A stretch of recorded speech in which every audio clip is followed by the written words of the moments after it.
Students, हम लोग इस वीडियो में पढ़ने वाले हैं दैनिक जीवन में जो है पीएच का जो है क्या महत्व होता है। ठीक है, जो पहला पाचन की प्रक्रिया, ठीक है, पाचन की प्रक्रिया और पीएच। तो इसमें हम लोग देखते हैं स्टूडेंट्स, जो पाचन की जो प्रक्रिया होती है इसमें पीएच का क्या महत्व है। ठीक है, तो हमारा जो अमाशा जो है ना, इसमें जो है तनु हाइड्रोक्लोरिक अम्ल का क्या होता है, स्त्राव होता है। मैं बार बार आप लोगों को बताता हूँ, जब हम ब्रश घिसते हैं ना, तो ब्रश करते रहते हैं तो देखना वहाँ पर जब जैसे आप जीभी करते हैं तो क्या होता है, एक जो है खट्टा खट्टा जो है अम्ल जो है हमारे जो है मुंह में आ जाती है ना, समझ में आ रहा है ना। वही जो अम्ल है वो क्या है, तनु हाइड्रोक्लोरिक अम्ल है, HCl है। मैं सभी को बताता हूँ, सभी स्टूडेंट्स को, ठीक है, HCl, ठीक है, समझ में आ रहा है ना। तो हमारा ये जो अमाशा जो है क्या करता है, तनु हाइड्रोक्लोरिक अम्ल का जो है स्त्राव करता है, जो जो क्या करता है, हमारे जो हमको जो है हमारे अमाशय को हानि नहीं पहुंचाता, बल्कि ये क्या करता है, ये जो है हमारे भोजन के पाचन में क्या करता है, सहायता करता है। ओके, और अपच की स्थिति में यही क्या करता है, अमाशा द्वारा अधिक मात्रा में क्या किया जाता है, अम्ल का जो है स्त्राव किया जाता है, जिससे क्या हो, जो है जो भोजन जो है अच्छे से उनका पाचन हो सके। ओके, और इसी कारण से देखना है आप कभी क्या करते हैं, जब ऐसा कुछ भोजन ज़्यादा कर लेते हैं, है ना, तो अपच की स्थिति होती है, तो यहीं पर जो है माशा में जो है तनु हाइड्रोक्लोरिक अम्ल की क्या होती है, स्त्राव होता है, और ज़्यादा मात्रा में स्त्राव होती है। इस कारण से क्या होता है, हमको जो है, इस कारण से हमको जो है जलन भी होती है और दर्द का अनुभव भी होता है। इसके लिए हम क्या करते हैं, कई प्रकार की चीज़ों का जो है इस्तेमाल करते हैं, जैसे अधिक है ना, जो अधिक अम्लता होती है, एसिडिटी जिसको बोलते हैं, तो उसको जो इसके लिए हम प्रति अम्लों का उपयोग करते हैं, जैसे दुर्बल क्षारकों के द्वारा, है ना, दुर्बल क्षारक, जैसे कि आप लोग देखना, जब हम क्या करते हैं, कुछ ऐसा भोजन कर लेते हैं जिसको जो है पाचन कराना रहता है, तो अधिक मात्रा में जैसे ही हम जो है हमारे माशा में तनु हाइड्रोक्लोरिक अम्ल क्या होती है, स्त्राव होती है, तो हम लोग जो है वहाँ पर इनो पीते हैं। तो इनो क्यों पीते हैं, या फिर सोडा, है ना, तो ऐसा क्यों करते हैं, क्योंकि इसमें क्या होते हैं, क्षार होते हैं, जो क्या कर देते हैं, इस अम्ल के साथ क्रिया करके इनको उदासीन कर देते हैं। ओके, समझ में आ रहा है ना। तो ये है ना, कि पाचन की प्रक्रिया में जो है पीएच का महत्व है। ओके, मतलब ज़्यादा नहीं होना चाहिए जो है, ये जो है अम्ल का मात्रा जो है, तो इसको हम कम करने के लिए क्या करते हैं, दुर्बल जो है क्षारक के द्वारा उनको क्या करते हैं, उदासीन करते हैं। ओके, तो ये पहला समझ में आया। उसके बाद जो दूसरा जो है वो है रक्त का पीएच और जैविक क्रियाएं। तो रक्त का भी, हमारे खून का भी क्या होता है, एक निश्चित जो है पीएच मान होता है। देखिए यहाँ पर समझते हैं, हमारे रक्त का पीएच जो है 6.8 से 7.8 तक होता है, जो जैविक प्रक्रियाओं के लिए उपयुक्त होता है। ओके, तो हमारे जो रक्त का पीएच मान जो है यहाँ पर 6.8 से जो है 7.8 बोले हैं, लेकिन जो है एक निश्चित जो पैमाना होता है उसके अनुसार क्या होता है, 7.4 होता है। रक्त का एक निश्चित पीएच मान होता है 7.4। ओके, और ये भी हो सकता है 6.8 से जो है 7.8 के बीच। ओके, होता है अलग अलग।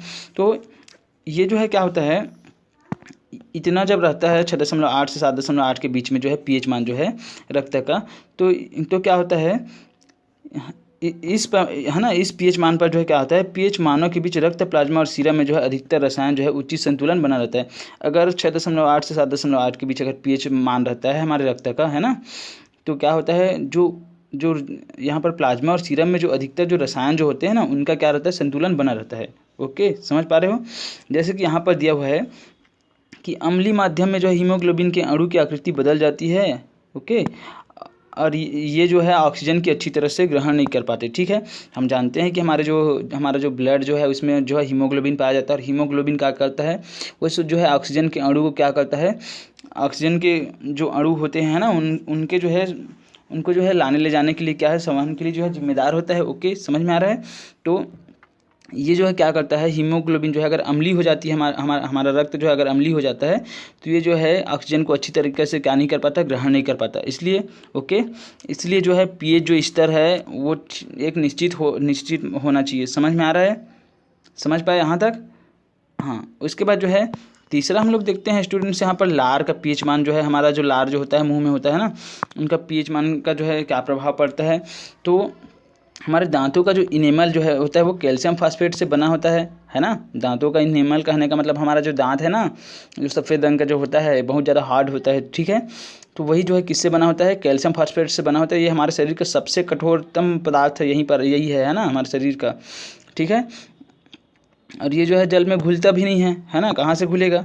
तो जब हमारे मुंह के अंदर जो उपस्थित लार का पीएच मान जो होता है वो 5.5 से क्या हो जाता है, कम हो जाता है। मतलब क्या होगा, अम्लीय होगा, तब दांतों में क्या होने लगती है, सड़न जो है प्रारंभ हो जाती है। ओके, मतलब कहने का मतलब ये है, हमको जो है जब हम क्या करते हैं, अगर हमारे लार का पीएच मान जो है अगर 5.5 से अगर कम होता है, तो हमारे दांतों में जो है सड़न प्रारंभ हो जाती है, सड़ना प्रारंभ हो जाता है, क्योंकि अम्लीय होने लगती है। इस कारण से हम क्या करते हैं, क्षारक युक्त है, जो क्षारक जो है दंतमंजन का हम क्या करते हैं, इस्तेमाल करते हैं, जिससे क्या हो सके, वो जो है साफ कर सके। ओके, समझ पा रहे हो।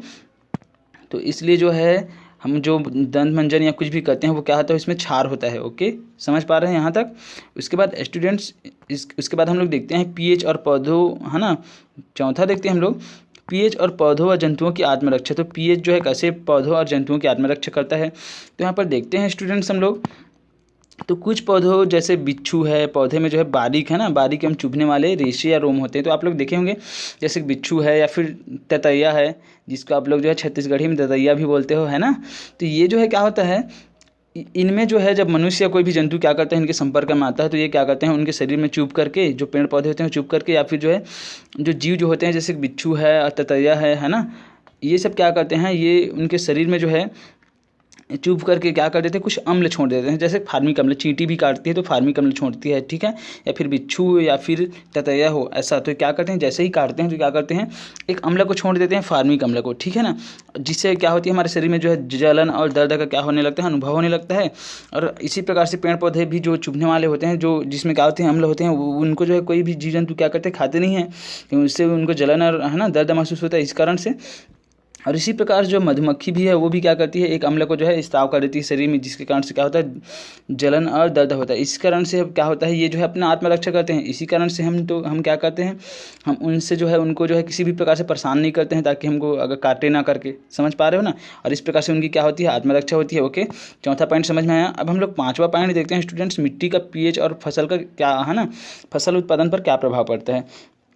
तो स्टूडेंट्स देखना, धान के उत्पादन के लिए अनुकूल मिट्टी वह होती है जिसका पीएच मान जो है 5 से 8 पाया जाता है, ठीक है ना। और मिट्टी का पीएच इस स्तर से ज़्यादा कम होने पर फसल उत्पादन जो है प्रभावित होता है। इसके लिए किसानों द्वारा खेतों में चूना या राख भी डाली जाती है। ओके, तो कहने का मतलब ये है कि जो मिट्टी जो होता है, मिट्टी का पीएच मान जो है 5 से जो है 8 होती है। ओके, और इस कारण से क्या होता है, ये जो है अगर कम ज़्यादा हो तो क्या हो जाती है, मिट्टी जो है अनुपजाऊ होने लगती है, और जो है फसल का जो उत्पादन होता है वो प्रभावित होने लगता है। समझ में आ रहा है ना। इसी कारण से किसान क्या करते हैं आजकल जो है रासायनिक खाद डालने के पीछे कारण वही है कि इसको जो है क्या किया जा सके, संतुलित किया जा सके। लेकिन हो क्या रहा है, अभी जो हमारे जो किसान हैं वो तो कभी जो है मिट्टी का जो है परीक्षण तो कराते ही है नहीं, है ना, मृदा परीक्षण कराते ही नहीं है, और क्या करते हैं, खाद को जो है ऐसे ही जो है एक अनिश्चित अनुपात में डाल देते हैं, जिससे क्या हो रही है, मिट्टी जो है वो जो है अनुपजाऊ होती जा रही है। ओके, और इसी प्रकार से देखिए अब क्या होगा, जैसा जो है मिट्टी का जो है पीएच मान होगा, उसी के अनुसार वहाँ पर जो उगने वाले जो फसल है उनके ऊपर प्रभाव दिखाई देगा, ठीक है ना।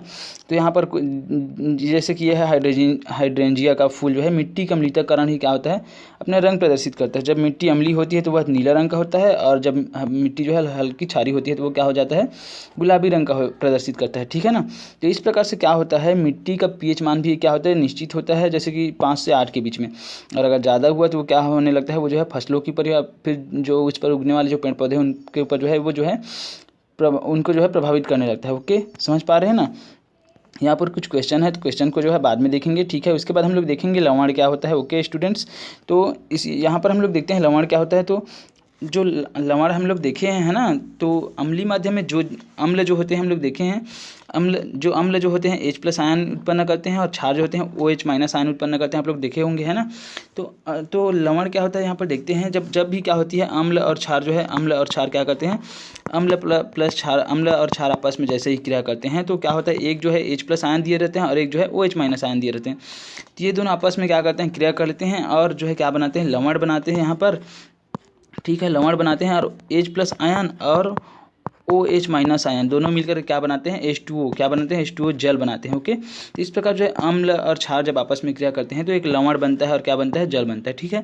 तो लवण जो होता है वो क्या होता है, उदासीन होता है। ओके, लवण जो होता है वो क्या होता है, उदासीन होता है। और लवण के जो है आयनिक यौगिक है ना, जिसमें क्या होता है, एक भाग जो है धनावेशित होता है और दूसरा भाग क्या होता है, ऋणावेशित। ओके, एक भाग क्या होता है, धनावेशित होता है और एक जो है ऋणावेशित होता है, ठीक है।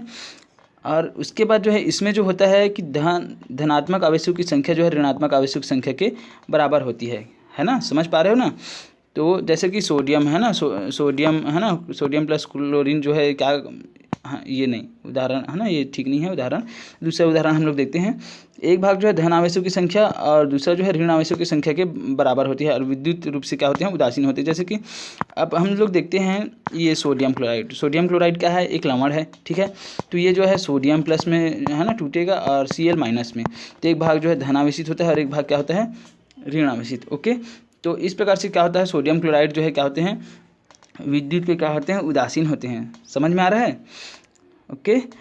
और इसी अभिक्रिया को जो है जब अम्ल और क्षार आपस में क्रिया करते हैं और लवण बनाते हैं तो उसको हम बोलते हैं उदासीनीकरण की अभिक्रिया। और वो जो लवण जो होते हैं वो क्या होते हैं, विद्युत के जो है क्या होते हैं, विद्युत है ना, वो जो है लवण जो है विद्युत उदासीन होते हैं। ओके, समझ में आ रहा है? यहाँ पर देखिए जैसे उदाहरण के रूप में नाइट्रिक अम्ल जो है पोटेशियम हाइड्रोक्साइड से यहाँ पर जो है नाइट्रिक अम्ल जो है पोटेशियम हाइड्रोक्साइड से जो है क्रिया करके यहाँ पर जो है ये जो है क्षार है और ये क्या है, अम्ल है। दोनों क्रिया करके क्या बना लिए, पोटेशियम नाइट्रेट और जल बना लिए। हमेशा जो है अम्ल और क्षार आपस में क्रिया करते हैं तो क्या बनता है, जल बनता ही बनता है। ठीक है, तो ये क्या हो गया, ये अम्ल और ये क्षार आपस में क्रिया करके क्या बना लिए, ये जो है लवण बना लिए और क्या बना लिए, जल। तो इस प्रकार से जब भी जो है अम्ल और क्षार आपस में क्रिया करते हैं क्या बनता है, लवण बनता है। ओके, तो आप लोग जो है ये बाकी उदाहरण को आप लोग देख लेंगे, है ना। ओके।